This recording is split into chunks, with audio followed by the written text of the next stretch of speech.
and let's go racing here at Knoxville. Only the best go 3 abreast. It is show time at Williams Grove Speedway. Ladies and gentlemen, boys and girls, here at Eldora Speedway, it's showtime! You got 'em for a rep. Often imitated, never duplicated. The greatest show on dirt, the world of Outlaws. It's time to sit back, relax, and enjoy because, ladies and gentlemen, it's showtime! Set to do battle for 30 laps. The green flag is waving. Hello again. It is Wing Nation presented by Sage Fruit. Talking sprint car racing, our favorite time of the week, and we are so glad that you have joined us. Steve Post alongside Erin Evernham. How are you? I'm good. How are you? Fantastic. Doing great. Yeah, Doing Daytona was good. Daytona was good. Hot, sweaty, sticky, gross. You walk outside, you went from like nicely cleaned up and showered to gross in like 30 seconds. But this is probably the first time I've ever been to Daytona in the summer. We did not have rain. Did not even have rain impact the two NASCAR races. Yeah, They went off as scheduled. So it just means we're in for a doozy somewhere down the road. Yeah, like this week. Like this week. Well, yeah, exactly. Yeah, coming. with the hurricane coming through. So, so it was good. Great trip to Daytona. Great time, that's for sure. So all is good. And looks like all is well in the sprint car world. And McCarl won the Knoxville championship. So it was Austin picking up the win. So, like, the stars are aligning. All's right in the world. So, yeah. Good stuff. Fun stuff. Except for we're talking championship. Yes, I know. Exactly. Yes, I know. It's just not good at all. So, yeah, absolutely. Let's get into our Hector Racing product hot topics, okay? There was a shark attack, not in Daytona Beach, Florida, but in that in North Dakota. I didn't realize they had shark attacks in North Dakota. Yeah, those rivers and lakes up there. Oh, you never know. You never know what the Schatz family and all those people are doing up there in those rivers and lakes. They didn't. It wasn't on the rivers and lakes. It was Rivers City Speedway and Red River Valley how Speedway. About that? Tied it all together there. Oh, this is audio gold right here. But Logan Schuchart, what a weekend. Yeah. My gosh. Yeah. I mean, he always has speed, but whew. Put it all together. Yeah. Friday night, River Cities past Sheldon coming with 2 to go to get the win. A little bit of redemption for him on this one is that a couple years ago, Kyle Larson stole one from him right at the end. So Logan was able to get that one back and get the best of Sheldon. And then they rolled over to Red River Valley Speedway, and there was no late race passing of anything. It was a flag-to-flag win from Logan. So, and he's going to join us here on the program. I cannot believe he has 40 career wins. No, I was thinking that too when I was reading it. I'm like, 40 career wins. If you think, we always talk about it, but where that team started to where they are now, it's if that's not a made-for-movie type of story, I don't know what is. Yeah, and then the $1 million win earlier this season. Yeah, exactly. 19th on the all-time win list for the World of Outlaws, 5th World of Outlaw win this season. And I think it was the 5th year of winning at least 5, right? Yeah. Which that'll add up. That'll get you to 40, but it's absolutely amazing and so good to see for Logan and Bobby and everybody on that Shark Racing team. So that is cool. Had a good weekend as well. Someone else who had a good weekend was Aaron Reitzel. IRA bumper-to-bumper sprints were at 34 Raceway in the eastern part of Iowa on Friday night, picked up the win. And Saturday night, the season finale at Knoxville, Reitzel picked up his 3rd win of the season and had that baby rolling there. He really did. He was stout. 3rd win of the season was a $6,000 win. We mentioned Austin McCarl's the track champion there. But and our buddy Chase Randall with the 360 championship. Chase Randall with the 360 championship, exactly. So that is good stuff out there in Knoxville, and we get to wait until April to see sprint cars at Knoxville again now. Isn't that sad? It's crazy. Yeah, it really is. Michigan, the All-Stars hit the Wolverine State. Zeb Wise picked up his 6th win of the season. It was his 2nd in a row. Picked up the win at Tri-City in Auburn, Michigan on Friday night. So Zeb has got that Rudine 26 car rolling. That's a pretty good combination, and he's done a really, really nice job. Saturday night, though, there was a little sunshine in the air. Tyler Courtney picked up his 8th win at the Butler Battlegrounds, 8th win of the season at Butler Battlegrounds. It was the Mace Thomas Classic. 37 cars showed up. And Todd Buffenbarger, okay, TJ Slideways.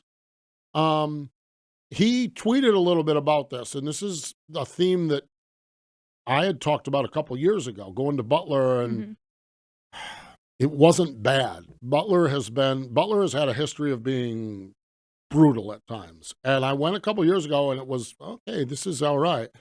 And TJ had a post on Sunday about a lot of optimism about what's going on at Butler. And we had a little back and forth, and he said, yeah, if you can give him a little blast on Tuesday, I think they'd appreciate it. And I said, how about we do this? How about we bring you on so we could talk about it? TJ's a Michigan guy. And I'll be honest with you, Kendra and I might have had TJ on early in the show, but I don't know. It's been years if we've. I was going to say, I don't remember. I mean, I've known TJ for a long time. Yeah, we've all known him. Yeah. It's like kind of like I'm thinking, shame on us for not having TJ on the show, because he's like one of those rocks. You know, when we look at the way media in sprint car racing, you've got Alan with hose heads. Yep. And then you had TJ. And then it's all kind of blown up and changed. We started kind of with the podcast stuff and social media, and Jeremy Elliott's doing what he's doing, and Justin Fiedler's doing what he's doing. But, you know, when you look at it, Hoseheads and TJ Slideways have been there forever. Yeah, from the beginning. Yeah, and Todd just keeps knocking it out. And there's not a finer person on the planet than Todd either. And so it's kind of like after I invited him to be on the show, I'm like, why have we not done this? Why is he not in our rotation, you know, annually? Yeah, like a Brad Doty type of. Yeah, like a Brad Doty. We get Jeremy Elliott on. Yeah. TJ, I mean, so I'm glad. So now we're starting it. Now we're starting it, exactly. And so I'm glad we're having TJ on, and it'll be good to talk about sprint car racing in his home state of Michigan, but then we'll talk some big picture stuff as well. So love it. I really do. I think that is great. Up in Pennsylvania, it was Brent Marks. Yep. Speaking of great stuff, Brent Marks is 6th or 8th win of the season. And Jeremy Elliott had a really good piece on the Sprint Car Unlimited about, you know, Brent Marks really isn't having a bad season. The problem is we overlay it from last year. We're comparing it, yes. We're comparing it to last year. So he's rolling along pretty well. Chase Dietz picked up the win in the Kramer Cup, and then Danny Dietrich won at BAPS. And we're gearing up now. The fun stuff in Pennsylvania begins soon. So going to be good. Great stuff. So there you have it. It was a big weekend of racing, and maybe a little calm before the storm, because now with the Dirt Classic in Pennsylvania, the Pennsylvania Month of Money starts this weekend. Yep. Kind of a little calm before the storm, but it'll get ramped up and ready to go, and everyone will be screaming and hollering at each other before long. Well, they already are. We already are. We know that's to be the case. So, yeah. And to my knowledge, it was a weekend without Danny Dietrich and Freddie Raymer getting together. Yeah. So that's new. Oh, well, put all that money on the line. Stay tuned. And yes, our co-host Ashley is all geeked up because it's Juniata County Fair. Oh, boy. Yeah, exactly. It's like, is she making pies again? She's making pies again. Yeah. Those people in Juniata County. I mean, they are fair folks. Oh, yeah. I mean, this is religion. I mean, I love a fair. Yeah. But and I'm fair telling food. you, and fair food. But these people, they take it to the nth degree, but they have sprint cars at their fair. Yeah, so that's I guess a whole other kind of fair. That's a whole other, exactly. There you have it, our Hector Racing products, HRP Hot Topics. HRP knows sprint car racing, therefore they know what works best for your team. No other accessory can match the quality, performance, and design, and the top trailer builders use HRP trailer accessories to outfit their stock and custom-built units. And they're always adding like new cordless tool charging stations that are sleek in design, hold 2 cordless drills, impacts, or flashlights, and the battery chargers. It keeps clutter from your workbench, so the roster includes something for every racer, team, trailer, and shop. So don't settle for anything less than Sprint Car Racing's #1 accessories manufacturer. Yes, indeed. And it's that time of the year where all of a sudden teams are starting to look at the off-season, and we're down to a handful of races left. I've seen some teams point about, we had a good year and we're all done. Now's the time to start to restock, look at your shop, look at your trailer. What can you do? And go on hrpracing.com. hrpracing.com, and they can help you keep things organized and point in the right direction as you work through this off season. So there you have it, our Hector Racing product Hot Topics. We need to step away. Let's go to the guest line when we come back, the Sage Fruit Hotline, that is. Logan Schuchart from Shark Racing joins us next. The Outlaws are headed back to the Pacific Northwest. Join us for 3 action-packed nights of racing August 31st, September 1st and 2nd at Skagit Speedway when the World of Outlaw NOS Energy Drink Sprint Cars return for the Sage Fruit Skagit Nationals. Kickoff for the Sage Fruit Skagit Nationals begins Wednesday, August 30th with a pre-race party, live band, Sage Fruit apple giveaways, and more. Then catch Donnie Schatz and the rest of the World of Outlaws as they take on Washington's best sprint car drivers Thursday, Friday, and Saturday nights. Details at SkagitSpeedway.com. The National Sprint Car Hall of Fame and Museum's newest exhibit will be our track tribute to Williams Grove Speedway inside the museum's main floor from April 3rd through October 2nd this year. You'll learn about the beginning of Williams Grove Speedway and the evolution of sprint car racing on the East Coast through 8 of the iconic big cars and sprint cars that made up the history of Mechanicsburg, Pennsylvania's Williams Grove Speedway. Plus, you'll see videos of historic National Open sprint car races and other racing events that put Williams Grove on the map. That's the track tribute to Williams Grove Speedway, featured April 3rd through October 2nd at the only museum in the world solely dedicated to sprint car racing, the National Sprint Car Hall of Fame and Museum in Knoxville, Iowa. Welcome back. It is Wing Nation, presented by Sage Fruit. Let's go right to the Sage Fruit hotline. Joining us fresh off from not one, but 2 trips to victory lane for the World of Outlaw NOS Energy Drink Sprint Cars from up in North Dakota. Already has made his way over to Skagit in Washington. Logan Schuchart joins us. Hello, Logan. How are you? I'm great. Yeah, we're whole way in Washington, so it's a nice drive, and had a good drive here and be able to think about 2 wins, so it's nice. It's got to be a fun weekend. Not only, I mean, you go in and there's times you'll sweep a place or a weekend, but to go to 2 different racetracks, 2 different styles, 2 different types of things, got to be very rewarding to have the speed at both those places this weekend.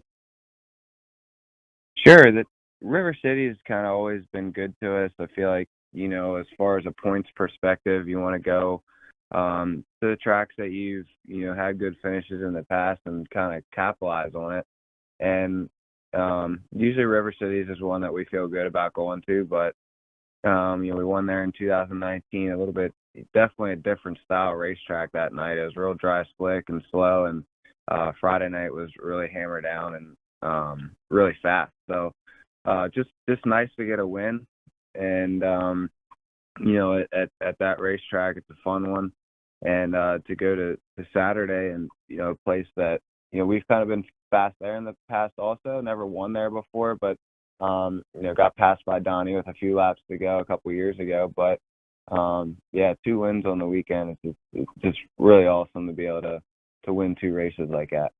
Logan, after the race, you talked about, being in the second position, you kind of could see lap traffic. You could see, where you were gaining on the leader. Talk about what that's like. I feel like that's a conversation we have a lot with people who are able to steal the race kind of towards the end of it versus like Saturday night when you led the whole race. Talk about why it's so much almost better to be in the second place for that time being to judge the lap cars, judge your speed. What is it that gives you that advantage being in second almost in those situations? Well, I feel like a track like Friday, it's, like I said, it was really fast. There's a little bit of a slick spot through the middle of 1 and 2 and 3 and 4. And, also you race that racetrack enough that you kind of get a good idea of how the racetrack kind of transitions throughout the night or where the fast lines, feel a little bit better as the race goes on. But, we started third. We actually started fourth, but we got to third right away. And, following Donnie and Sheldon, they're both running the top. It seemed like it was definitely the fastest way around the beginning of the race. But you can kind of start searching a little bit without losing a lot of momentum as long as, you read the racetrack right and, you don't hit the grease on the bottom of the racetrack or anything like that. But you kind of search without losing a whole lot of ground on them, so you kind of feel things out for later on in the race. And I was able to get Donnie on a restart, just fired in the bottom as hard as I could. And he was probably in a little bit of Sheldon's dirty air, so it kind of hurt him a little bit. And then I was able to get by him. And as the race went on, most lap cars are probably on the bottom of the racetrack, but just try to search a little bit. I still feel like the top was the fastest way around at the end of the race. But it was also a little treacherous at some point to kind of drive the left rear of the car and want to throw you towards the wall on the front stretch, and the back stretch with no guardrail, I kind of want to throw you off the racetrack. So I feel like when Sheldon felt that way a little bit, maybe at the end of the race, I was able to go to the bottom and show my nose a little bit, just enough to maybe let him think that the bottom was a little bit better. And then when he moved, I was able to go around the outside. So it's just running the car hard. When you're in second, you can run the car so much harder, I feel like sometimes. And, when you're out front, you don't want to make mistakes. So you get stuck in the position of, not wanting to make too many mistakes and not take as many chances and be a little conservative, and that can kind of be a double-edged sword. Mm-hmm. Yeah, I mean, I can imagine. I really can. And Saturday night, when you're leading a race like that, and we have the luxury of watching on Dirt Vision, so we can see margins and everything. Are you kind of, as you're leading it, are you kind of just waiting for something to happen? Yeah, I felt like I was setting a good pace on Saturday night. The racetrack was really, really good. It was, we've been to Red River Valley where it's been, kind of eating tires, really slick and kind of abrasive, where you only can really run one line of the track. And last year was the complete opposite. It was kind of hammered down, sort of like Friday night was. But this year they did an awesome job with preparing the racetrack, and it's as the night went on, you could really, it might have been a little fast in the heat races, but then come dash time and feature time, there was distinct lines throughout the racetrack. And I felt like, our car was so good right out of the box. That start on the pole really was in our favor. As the race went on, I was able to get out in the lead pretty early. And whenever I got to a lap car, they never really slowed me down. I could go to the bottom if I had to get by them. I could run the top of, both corners, really just move around and pick my marks. And even towards the end of the race, was able to run the middle of 3 and 4. So just felt really good. And I saw second through fourth there at the end. They were, 3 wide, coming through 3 and 4 to the finish. So those guys probably felt that way too, but we were able to get a little bit of distance on them throughout the race, and just give ourselves a comfortable lead to get to the finish. Logan, we talked to James McFadden last week after he had swept 2 races at Jackson, and he talked about this part of the season. It gets tough. You're past Knoxville. It kind of seems like you're really into the grind of it. You've got the big West Coast trip coming up. But he talked about how important it was to have those wins and things to be going right, and how it kind of pumped the whole team up. Is that something you feel as well?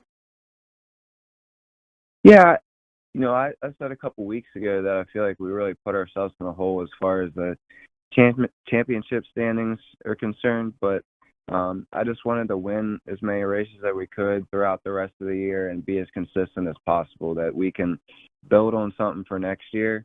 We're in a really good spot since, winning the million in July, that we can, prepare for next year a lot better than what we normally do with as far as race cars and parts, and, just start looking forward to being in a better spot with engines and really our whole program.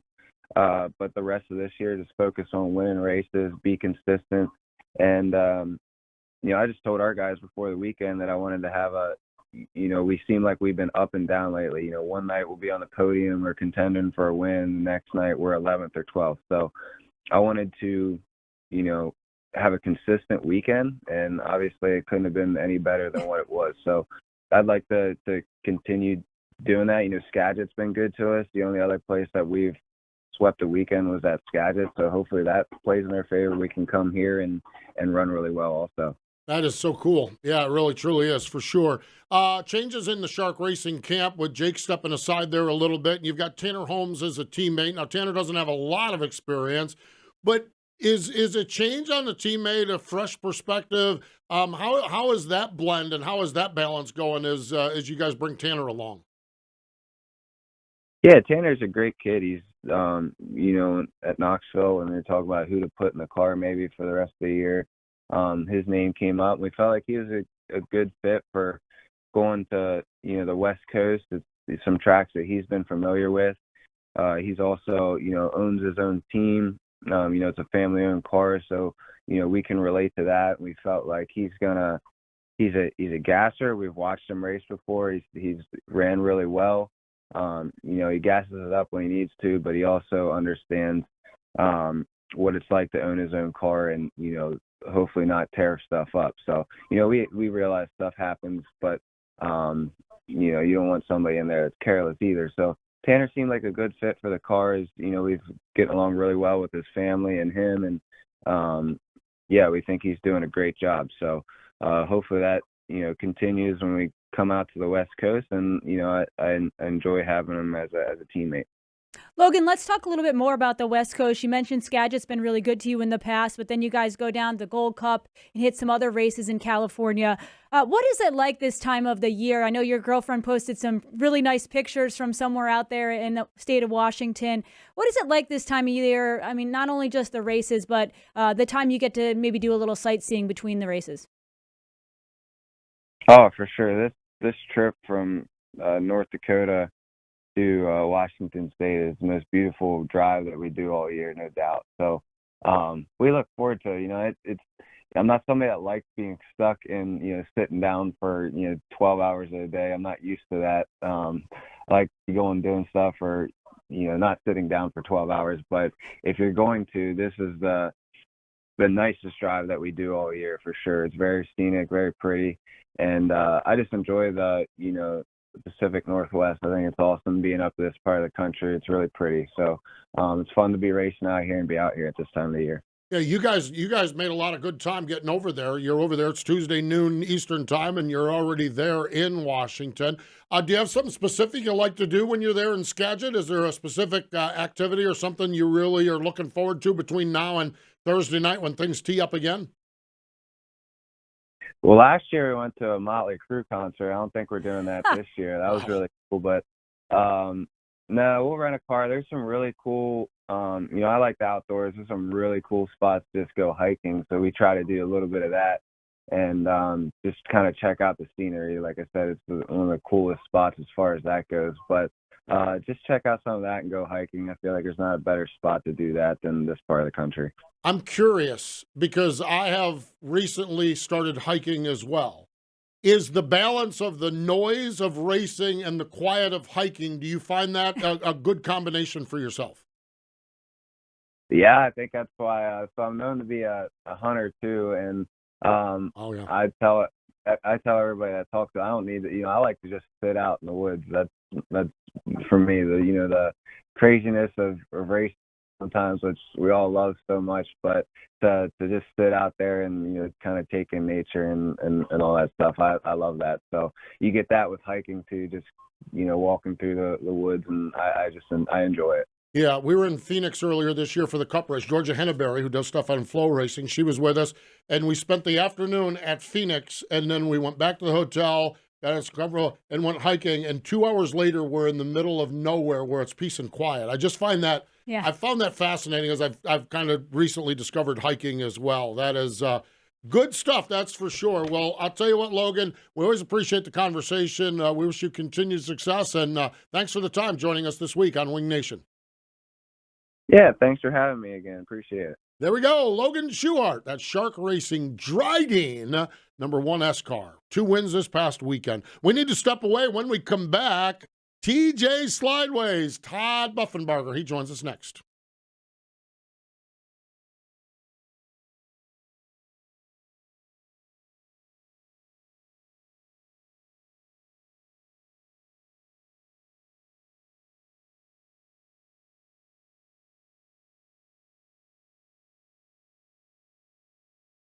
The Outlaws are headed back to the Pacific Northwest. Join us for 3 action-packed nights of racing August 31st, September 1st and 2nd at Skagit Speedway when the World of Outlaw NOS Energy Drink Sprint Cars return for the Sage Fruit Skagit Nationals. Kickoff for the Sage Fruit Skagit Nationals begins Wednesday, August 30th with a pre-race party, live band, Sage Fruit apple giveaways, and more. Then catch Donnie Schatz and the rest of the World of Outlaws as they take on Washington's best sprint car drivers Thursday, Friday, and Saturday nights. Details at SkagitSpeedway.com. The National Sprint Car Hall of Fame and Museum's newest exhibit will be our track tribute to Williams Grove Speedway inside the museum's main floor from April 3rd through October 2nd this year. You'll learn about the beginning of Williams Grove Speedway and the evolution of sprint car racing on the East Coast through 8 of the iconic big cars and sprint cars that made up the history of Mechanicsburg, Pennsylvania's Williams Grove Speedway. Plus, you'll see videos of historic National Open sprint car races and other racing events that put Williams Grove on the map.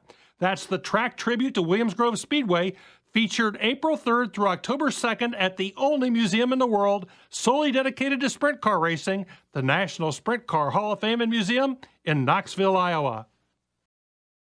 Welcome back. It is Wing Nation, presented by Sage Fruit. And as I said at the top of the show, shame on us. Okay, we just talked to Todd, to TJ. We did have him on years ago. So we did have him on one time. I don't know why we don't do it more often. And this is the start of something right here. Todd Buffenbarger, TJ Slideways joins us on the Sage Fruit Hotline. Hello, TJ. How are you? I'm doing great. How are you guys doing today? Good. Are you TJ or are you Todd? How does that work? I go by either one, honestly. Most of the racing people know me as TJ. It just sort of like, this is just poor planning back in 1996. I didn't think I'd still be doing 1996. So, yeah, so it's kind of crazy. But, yeah, so I'll answer to either or. Okay. 1996. We've talked about the lay of the land as far as sprint car media goes.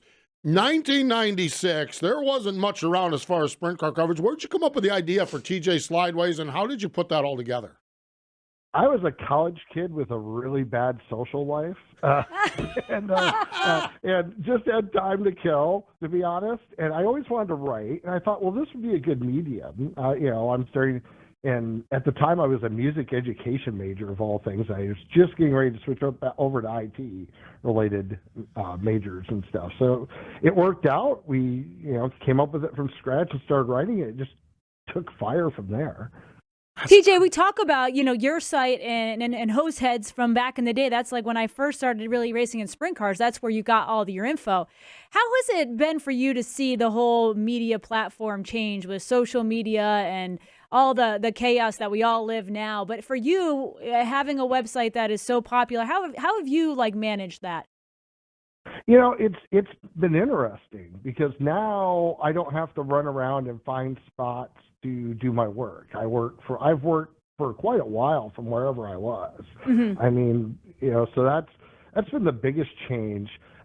We've changed a lot of how we cover the races a little bit. Now that everyone at home is watching, I'm not as anchored to my laptop as I used to be at the racetrack, and we're trying to do some different things coverage-wise, like with the takeaways, and kind of go. Actually, almost it's more like the way I covered it back in 1996 or 98, where I'm not so anchored to what's happening every second on the racetrack, and I can go wander around and find some different stories and stuff, because now everyone's watching it on TV. I don't have to do the blow-by-blow updates on social. So that's been the biggest change probably in the past 4 or 5 years. It's fascinating. It really, truly is. It's just fascinating to see how this thing has evolved and how it's rolled along. All right, so you and I, this conversation started about a place that you have a lot of passion for. I have had a love-hate relationship for.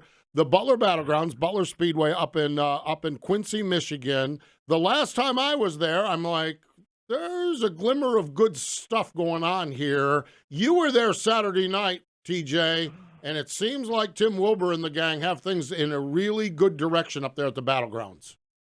Well, to be honest, my relationship was very love-hate for a long time, too, with it, to be honest. And because it was frustrating for a long time, because it is our only weekly sprint car venue, and it's important in the whole ecosystem of sprint car racing in the area, not just in Michigan, because it's a place where a lot of younger drivers will go and get laps because they can get them there, and so a lot of people will start their career, and that's right, maybe where they make a feature or two and gain confidence and go someplace else, and it's a place where you see cars that you really don't see anywhere else. So it had been in decline for a significant amount of time. I mean, it kind of peaked when the All-Stars made their last visit 2016 there. It was not a good experience for everybody, and they did not come back until this year. But last year, Tim Wilbur got the track. It's rumblings of this kind of started in late 2021, and things started kind of progressing there, and had conversations with Tim, and they got it really late. They've only really had one full off season with this racetrack, and I would be hard pressed to find someone that's made as big of a turnaround with a racing facility as they have. That is exciting. It really, truly is. And really, Tim, when you look at him, he's just a local businessman with a passion for it, right? Well, he's that family, the Wilbur family, has a multiple generation racers out of that area, and they live right around the racetrack there. Every one of their businesses are run with the highest of quality. I mean, they are great at what they do, and they run the racetrack just like that. They took it on just like it was another one of their businesses. Everything's done the right way. Tim's just, I think if someone else had tried to take that on, it would have taken longer, because not only does Tim know the racing business, but he knew the ins and outs of what goes on there probably as well as anybody. So he not only knew the pain points, but knew the finer details of them. So he knew right away what to jump into and start fixing over there. And I mean, when I walked in there last year, I couldn't believe what I was seeing. Like, it was amazing, the turnaround, and I wrote about it. And that article seemed to really catch fire. And by the time I got to Eldora in September, the All-Stars were asking me questions about it, considering a return to the facility. TJ, for us that live in North Carolina, what are some of the improvements? Obviously, they were physical because you talked about the appearance, but obviously management and running the whole show, all of those things, right? Yeah, exactly. Like we were actually sitting around the pit area talking how we were disappointed that we were only done by 11 there on Saturday night, and I was like, wait a minute, guys, think about this. We're talking about 11 o'clock at this place where we used to be out at 1 or 2 in the morning. So I mean, it was everything from the program's run, obviously freshening up everything. New bleacher boards, fresh coats of paint. One of the best things that hasn't gotten a lot of attention, they widened the racetrack 12 feet on the bottom. They brought the thing in 12 feet on the bottom and put in a berm instead of those famous tractor tires. You know, Erin, how much all racers love tractor tires, right? Yeah. So they actually went with the berm. And I think it was proof in the racing. I mean, if you look where the top 3 finished, I believe that the winner was started fifth, and then everyone else was right around 9th or 10th, where they started on the podium, which that is almost unheard of at that place for a race like that. Yeah. You mentioned in the post that triggered this conversation, the race was the Mace Thomas Classic. 37 cars showed up there, and you had indicated that, and again, we don't want to get the cart in front of the horse here, but you had indicated that this race may have found a home, and we may be onto something. What's the story with the Mace Thomas Classic, and just where this has been, and why you feel so much positive energy going forward with this one? Well, Paul Smith's a driving force in this. Paul's the one that actually kind of got it going. They had it for a couple of years at I-96. It was starting to get some momentum, but they brought it to Butler, and I mean, it really, I think it will find a home there. It really will. I mean, it seemed like there's a lot of energy around it. Mace obviously was a renowned car owner in the area for many years that fielded super modified sprint cars. Actually fielded the car that won the first Williams Grove National Open with Gordon Johncock driving. So for all those posse fans, yeah, we won the first one, just so you know. but it's, we haven't had a lot of sprint car races in the area tied back to the history of the sport here, at a facility with a long history, with an expanded payoff, obviously with the $8,500 to win. And what seems to be garnering a lot of attention is the 6'1" trophy handed out on Saturday night. I've never led a story with how the winner was going to get the trophy home, but the trophy is 6'1", and this one was over 100 pounds. Wow. Whoa, wait a minute. See, I love that. Us racers, we love a good trophy. Racers love trophies. Remember, I was ready to hop in the monster truck because of the trophies? Yeah, because of the trophies. But, okay, a 6'1" trophy is one thing, but it weighs that weight. That means it's not just one of these plastic trophies that were picked up. Yeah, it's a real thing. That sounds like the real, that's the real McCoy. Handcrafted wood, handcrafted metal, and actually a fun story, they usually chrome the large metal part of the trophy, and they actually had some issues with the chrome finish and Paul and everyone else involved in the race weren't real happy with it. So the night before the race, they started scuffing up the finish on it, and they actually powder coated it the day of the race. Talk about last minute prep to get it in there. So he was apologizing to Tyler Courtney for the trophy. It's like, sorry, it's not as big as the first one he won. But I've never, like I said, I've never led a story. And first question, Tyler, I'm like, this is going to sound weird, but how are you going to get this thing home? And luckily he had won the race before, so they had a plan in place to already get it there. That's awesome. That is awesome. That is awesome. TJ, before we cut you loose, you do a lot of coverage beyond your home state of Michigan there. You were at Eldora for the Million and the Kings Royal. Of course, you're always at Knoxville. Kind of your vision, the state of sprint car racing, pros, cons, concerns. What's your take on where we're at here as we're into the final third, which I can't even believe we're saying, the final third of the 2023 year? As far as this year, I think there's something we have to pay attention more on the local racing scene, at least in the local regional area, that at the end of the day, for that level of racing, there has to be a degree of fun involved.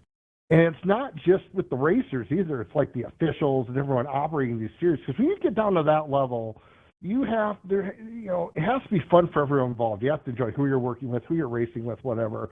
And I think that has as much to do with the success of a local weekly racetrack or a regional series. And I think some people miss the boat on that a little bit. And if you look, I guarantee you that you find every one of these places that is going well, whether it's a regional sprint car series of any engine displacement or whatever track it is, those people are not only, enjoying the racing and everything that's going on, they're having fun doing it. I think the fun factor has to have a little more focus, especially at that level. Mm-hmm. That's fascinating you say that, because I'm sitting here thinking about a couple weeks ago, I went to a USCS show down at Travelers Rest, and there ain't nobody there making much money, and that sort of thing, but everybody there was having a really good time. And that's a really your point is interesting, because my most recent race, I thought about how Terry Gray and Lance Moss and we're here, but we're having a good time and just enjoying sprint car racing for what it is. I think that's awesome. I think it's great. I mean, if you're going to find volunteers to run these series and such, I mean, you have to have a better hope for the outcome of the night than the I hope I don't get yelled at by somebody, right? Mm-hmm. And without those people, these things don't happen. But also, it's like with the racers too. If the experience isn't fun, why am I spending all this money doing this? So it's something I think that at certain places we need to focus on a little bit more. Yeah, because that level, you're not making money. You're spending money at that level. That's a great point. TJ, we're not going to wait another 10, 12 years to do this again. We appreciate the time, and we'll dial you up again real soon. But thanks for sharing your story, the Butler story, and everything else with us. We appreciate it. Thanks, everybody. And the next big thing we're going to be doing, I'm making my first trip to the Tuscarora 50. So I'm looking forward. My flight goes out of Pennsylvania, or goes to Pennsylvania on Thursday. I'm looking forward to hanging out with the posse for a weekend. Well, and you're at the fair, so you got to go to the Lutheran Church stand. It's already booked. It's already booked. That's the first thing I checked out. Yeah, I figured that. Okay, I'm not new here. I should know better than those stupid comments like telling TJ where we need to go for the good stuff. But make sure you catch up with Ashley when you get up there, just to say hey. And but we appreciate your time, and you're gonna love the Tuscarora 50. It's a great one. I am looking forward. It's great to visit both of you, and hopefully we see you down the road here pretty soon. I hope we do too as well. That sounds good. TJ Slideways, thanks again, man. Thank you. Appreciate you guys. You got it. TJSlideways.com. Folks, just log it right in. Put it on your daily check-in. That's a daily check-in. And as you can tell, what passion. Yes. What absolute passion. For what Todd going has. on 30 years. My God. I mean, we get twisted up about this little thing and that little thing, and he's been slugging it out since 1996. Yeah, I and met to his him early point 2000s. about having fun, when he goes to the racetrack, he's a ball. I love walking into a media room or a racetrack and seeing TJ there, because I know we're going to have a good laugh or two. Great stuff. Man, oh man, I love it, that's for sure. We need to step away. More Wing Nation in just a moment. The Outlaws are headed back to the Pacific Northwest. Join us for 3 action-packed nights of racing August 31st, September 1st and 2nd at Skagit Speedway when the World of Outlaw NOS Energy Drink Sprint Cars return for the Sage Fruit Skagit Nationals. Kickoff for the Sage Fruit Skagit Nationals begins Wednesday, August 30th with a pre-race party, live band, Sage Fruit apple giveaways, and more. Then catch Donnie Schatz and the rest of the World of Outlaws as they take on Washington's best sprint car drivers Thursday, Friday, and Saturday nights. Details at SkagitSpeedway.com. Welcome back. It is Wing Nation presented by Sage Fruit. And let's get into our birthday calendar because, well, it's a buddy. It's a friend. Okay, later this week, Gary Sokola, Jim Colbert, Robert Huffman, Harold Red Lampelius, and Roger Rager. Today, George Nestler. But today is the birthday of Brad Knopfsinger. You know Brad Knopfsinger? I know Brad Knopfsinger. Of course I do. Everyone knows Brad. Who doesn't know Brad Knopfsinger? Class of 2023. He started riding motocross at age 10. By age 16, he was the Super Midget Rookie of the Year at Ascot. As the career went on, he spent a little time in NASCAR. He had 50 wins in the CRA, 1986. 1987 championship, multiple track records at different tracks, but just a character. Oh, yeah. Just an absolute character. I mean, you are going to have a good time when you walk into Brad Knopfsinger. And I feel like I bump into him at the most random racetracks. Yeah, because he lives just here never in know. Concord. He lives here in yeah, Concord. but like, you know, I could be in Indy and you bump into him, or you could be at Millbridge or out at the it's just like when you don't expect, you're like, oh, hey. My Cabarrus Brewing Run Club, we run right past his house. Oh. So he sits in there and laughs about me running out there. You know, I mean, no, the last time I was at Millbridge, I walk up at the trailer because he's out there at Millbridge all the time. And I walk up to his trailer and we're talking and I had a Brent Kading shirt on, you know, and we're standing there and all of a sudden he just kind of stops. He says, "That's a Brent Kading shirt." And I didn't really, you know, you grab a shirt out, you don't think about it. I said, yeah. And then he went on to tell me that he believes that Brent Kading is maybe the single best sprint car driver and most underrated sprint car driver in the history of it. And I was just like, wow. Yeah. That's cool. That is cool. Yeah, I remember the one time I'm out there, I saw Brad Knopfsinger and Billy Wilburn hanging out at Millbridge. I'm like, man, stories they could tell there. Yeah, Brad, he helped me a lot when I first I did a little USAC Silver Crown racing. And, you know, they're not always the friendliest when you come into that level. Yeah. And Brad was very helpful. So I've always been appreciative. One of my favorites was at World Finals. Brad Knopfsinger and Fred Raymer are telling stories. Oh, boy. Now you talk stories. Now you're talking you get stories. Fred Raymer in there with him. Yeah. Woo. I love it. I just so appreciate that. I so appreciate guys like Brad that are the reason we get to do what we do, the reason the racers get to do what they do.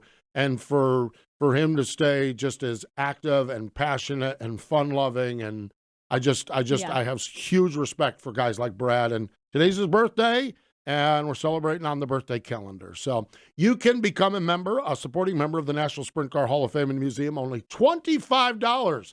You get a chance to get there. I know Knoxville is wrapped up. I think they have the Late Model Nationals coming up. Mm-hmm. But go see the Salute to Williams Grove Speedway that is there.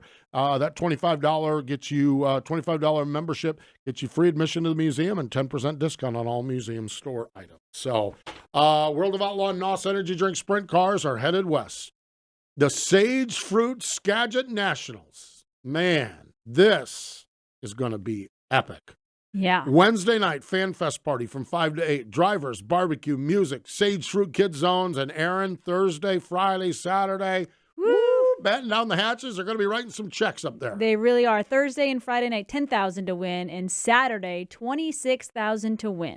No doubt about it. The last 6 Skagit Nationals have been won by 6 different drivers. J. Mack, Brad Sweet, Carson Macedo, Logan Schuchart talked about sweeping there, Sheldon Hodenshield, and David Gravel. World of Outlaws moved then Sunday and Monday to the Labor Day weekend, Grays Harbor Speedway, and also up there in the state of Washington. I love this. This, to me, the All-Stars are all over the place, which is great. They were in Michigan last week. They've been to, but man, when they roll in for a Friday and Saturday night special at Attica, it just does not get any better than that. That's their bread and butter. Bread and butter, and You don't know if the All-Stars are going to be running for 1 through 3 or 8 through 10. Very true. Very true there. With $12,000 on the line, it's the Attica Ambush this weekend. Central Pennsylvania, Erin. Oh, it's going to be fabulous. It's going to be fabulous. Yep. The Dirt Classic, it starts on Saturday with a kickoff to the Classic, $10,000 to win. And Sunday, the Dirt Classic, $20,000 to win. Boy, I saw Jeremy Elliott had an interview with Freddie Raymer. Freddie struggled this past Saturday night. He finished second. He had a bad night. He had 5 in a row. Off. He had 5 wins in a row. Wow. So he struggled, but I have a hunch Freddie's looking at $10 grand and 20 grand. Stays out of the drama. Yeah, exactly. And well, there we go. There we go. We'll have that for sure. Fun stuff. And the fun stuff up in Pennsylvania also. Saturday night is the kickoff night of racing of the Juniata County Fair. Monday, the 72nd annual Foss Jewelers of Lewistown Labor Day Classic. Afternoon racing. I like that. At Port Royal. It's just like one track that it seems that they can pull off the afternoon racing. Steve Steinley can make that thing work. Yeah, it's a hard thing to do, and he makes it work. Yeah.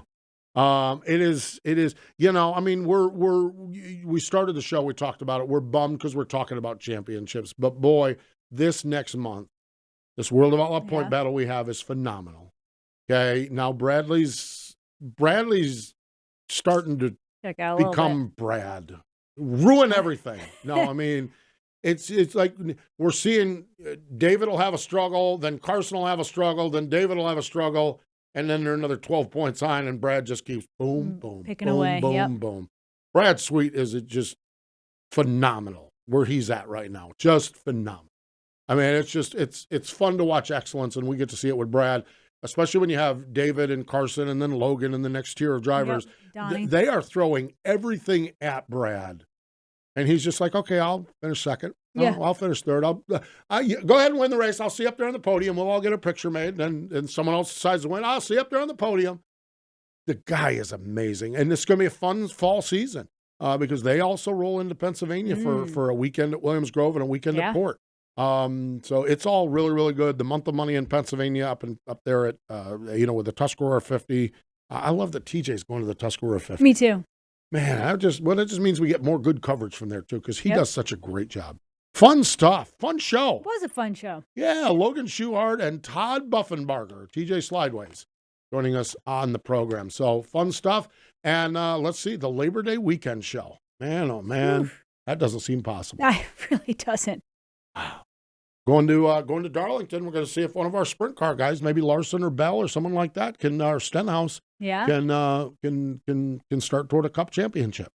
Start with the Southern 500. Man, I am telling you, I know that sprint car people like sprint car racing. That's like a 25 lap, 30 lap features. But I am telling you, there is a challenge of 500 miles at Darlington. Darlington of all places. There is a challenge of that. Now, I'm telling you, that place is amazing. Mm-hmm. Amazing. So I wish I got to race there. The trucks didn't go there. Trucks didn't? Oh, that's right. When you were part of because that place, boy, I'm telling you, that place you can be a combination of Denny Hamlin, Martin Truex Jr., Kevin Harvick, the best guys we have right now. Yeah. You can be that combination, and you can roll into one of those corners, and you swear the wall just whaps you. You don't even know what happened. That's how that place is. I hate when that happens. Oh, that place is just brutal on everybody. And boy, somebody on Sunday night's going to hoist a trophy that means the world to them. Yep. So that's what's fun about it. And we'll see that with sprint car racing.